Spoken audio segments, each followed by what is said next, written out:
Yan, dami, laki. Ayun, gumagalaw-galaw yung mga honey, yung mga bee. Ayun guys, may nakita tayong honey guys, oh. Malaki na siya. Ayun guys, nasa isang puno ng tipulo. Ayun, oh, malaki na, oh. May laman na yan, oh. Yan, honey yan. Malaki. Oh. Nasa isang puno guys ng ano, tipulo. Yan, titingnan natin doon sa ano, sa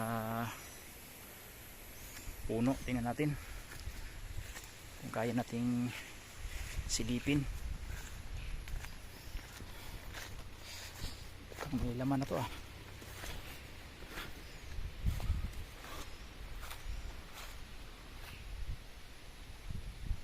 So ayan, oh. Ayan nga, malaki na guys, oh.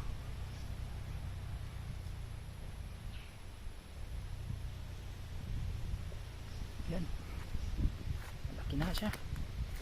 Tayo. Ano? Parang hindi siya makikita.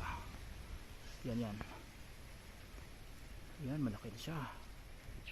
Dami. Yan. Taas pa naman. Yan, oh, honey yun, oh. Honey. Yun, sa mga eksperto sanang kumukuha nito. Kaso di tayo eksperto nito guys. Yan, oh. Yan, dami, laki. Laki nga siya. Yan, tingnan pa natin. Simpan natin. Ayun, oh, gumagalaw-galaw yung mga honey, oh. Yung mga bee. Yan, mababa lang sana, oh. Sayang, magtanong-tanong tayo pag mayroong mga ekspertong kumukuha nito. Kaso lang hindi naman to sa atin, eh. Kikitingin lang tayo. Yun, sa puno siya ng ano, tipulo. Ibig sabihin marami pala talaga siya dito. Yun. Yan.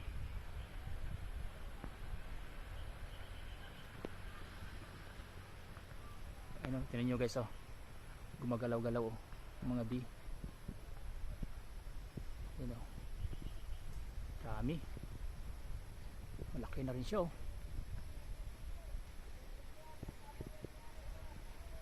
Malaki na rin ano na yan. Bahaya ng mga bubuyog. Yan, magandang klase yan. Maitim. Itim na bubuyog. Yan.